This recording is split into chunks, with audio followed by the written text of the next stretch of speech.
अगर नीतीश कुमार ने, उनकी सरकार ने ये वोट खरीदा नहीं है, इनको 2-2 लाख रुपए दे दे, मैं बिल्कुल राजनीति से संन्यास ले लूंगा, उसमें कहीं कोई दिक्कत नहीं है, कहीं कोई दिक्कत नहीं है। बिहार के 1.5 करोड़ लोगों को 2-2 लाख रुपया नीतीश कुमार दिलवा दे, मैं मान लूंगा कि हमारे आकलन में गलती थी, हमारी गलती थी।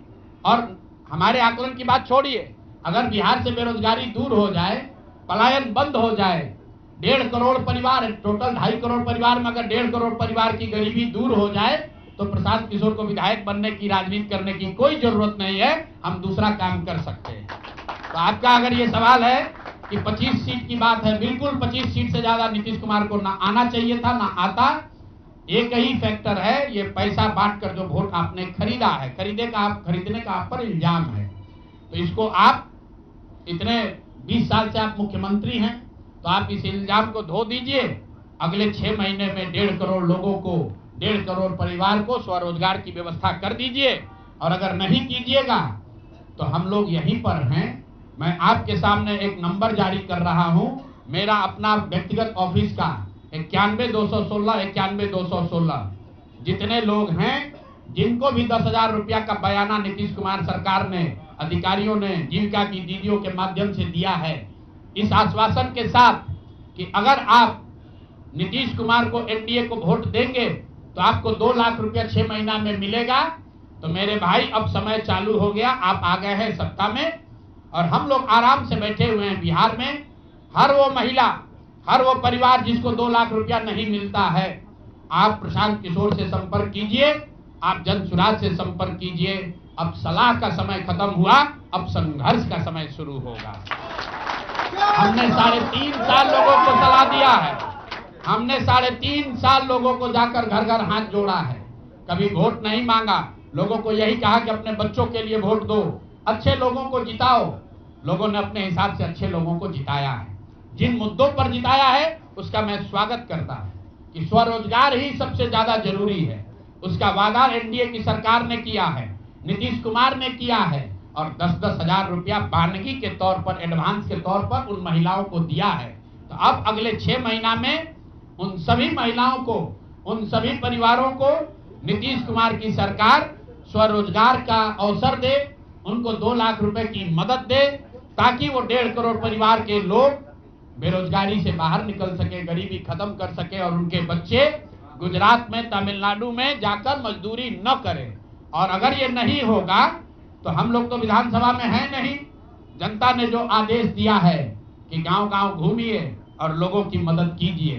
तो जिनको भैया ये 2 लाख न मिले, वो प्रशांत किशोर के पास चले आइए, जनसुराज के साथियों के पास आइए, आपकी आवाज बनकर, आपके साथ खड़े होकर ब्लॉक, पंचायत, डिस्ट्रिक्ट के ऑफिसेज में, सरकारी दफ्तरों में हम लोग चलेंगे। जरूरत पड़ेगा नीतीश कुमार के पास चलेंगे, क्योंकि उन्होंने कहा है कि 10,000 रुपया बयाना ले लीजिए, जब मैं जीत कर आऊंगा आपको 2-2 लाख रुपए दूंगा, ताकि सब लोग अपने पैर पर खड़े हो जाएंगे। तो जनसुराज के लोग अब ब्लॉक में, और जिन लोगों ने, आपने सुना होगा सहारा में लोगों को कहा गया पैसा डबल हो जाएगा, सहारा के जिन लोगों ने एजेंट बनकर, समाज के कई लोगों ने सहारा में पैसा जमा कराया, सहारा वाले भाग गए तो लोग एजेंट को खोज रहे हैं। तो जो सरकारी अफसर नेतागिरी कर, जिन लोगों ने किया है, सरकार की ओर से आश्वासन दिया है कि हम लोग आपको रोजगार देंगे, 2 लाख रुपया देंगे, जिन जीविका की दीदियों ने एक महिला को जाकर समझाया है, बूथ पर बैठकर वोट दिलवाया है, सिंबल सिखाया है, क्रमांक संख्या बताया है, वो जीविका की दीदियों की जिम्मेवारी है कि जिनको आपने ये काम कराया है, जिनके बच्चों का भविष्य आपने 10,000 रुपया में आपने सौदा कराया है, उनको पैसा मिले। और अगर वो 2 लाख रुपया नहीं मिलेगा तो 6 महीने का समय है, 6 महीने के बाद हर वो व्यक्ति जिसको पैसा नहीं मिले, उसके लिए जनसुराज का, प्रशांत किशोर का दरवाजा खुला हुआ है। आप आइए, हम लोग आपकी आवाज बनेंगे, आपके साथ खड़े होंगे। हम लोग विधायक सांसद नहीं है, लेकिन समाज में हमारी ताकत, जो आवाज है, आपके आशीर्वाद से वो आवाज आपके साथ जोड़ेंगे और हर हालत में आपको ये 2 लाख रुपया मिले, इसकी लड़ाई को जारी रखेंगे। दूसरी बात जो कह के मैं खत्म करूंगा, चुनाव से पहले सरकार के भ्रष्टाचार को लेकर, भ्रष्टाचारी मंत्रियों को लेकर इसी जगह पर हम लोगों ने कई प्रेस कॉन्फ्रेंस किए हैं। नीतीश कुमार को कभी व्यक्तिगत तौर पर बेईमान नहीं बताया गया है, भ्रष्ट नहीं बताया गया है। लेकिन हम लोगों का ये मानना था कि नीतीश जी का स्वास्थ्य अच्छा नहीं है, अगल बगल के लोग लूट रहे हैं, चला रहे हैं। अभी परिणाम आए हैं, नीतीश जी को देखकर लग रहा है कि नीतीश जी बिल्कुल स्वस्थ दिख रहे हैं। तो अब मेरी उनसे अपेक्षा है कि 2 दिन के बाद अभी मंत्रिमंडल बनने वाला है। कल प्रधानमंत्री जी ने भी कहा है कि बहुत बड़ी जिम्मेवारी है, हम लोग इलेक्शन मोड में नहीं, इमोशनल मोड में हैं। तो उसी इमोशनल मोड में मेरी आपसे अपेक्षा है कि भारतीय जनता पार्टी की लीडरशिप और नीतीश कुमार एक ऐसा स्वच्छ मंत्रिमंडल बनाएं जिसमें कोई दागी मंत्री न हो, कोई भ्रष्टाचारी न हो। जनता ने आपको सरकार बनाने का मैंडेट दिया है, भ्रष्टाचार करने का, भ्रष्टाचारियों को सरकार में शामिल करने का मैंडेट नहीं दिया है, भ्रष्टाचार करने का मैंडेट नहीं दिया है, लूटने का मैंडेट नहीं दिया है। तो मैंडेट, बिल्कुल मैंडेट का सम्मान है।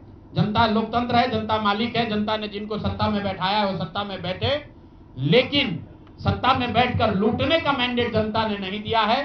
तो मेरी अपेक्षा है कि नीतीश जी, माननीय प्रधानमंत्री मोदी जी, अमित शाह जी, जिन्होंने बिहार की जनता को ये बताया है कि हम आपका विकास करेंगे, आपके बच्चे अब गुजरात नहीं जाएंगे मजदूरी करने, तो भाई अब आपकी जिम्मेवारी है ऐसा मंत्रिमंडल बनाइए ताकि बिहार के लोगों का पलायन बंद हो, यहाँ से बेरोजगारी खत्म हो, और जो पिछले 5 साल से लोग भ्रष्टाचार से जूझ रहे हैं वो आगे भ्रष्टाचार न हो। मेरी बात यहाँ खत्म हुई। अब आपके जो सवाल हैं वो आप सवाल कर सकते हैं। बहुत बहुत धन्यवाद।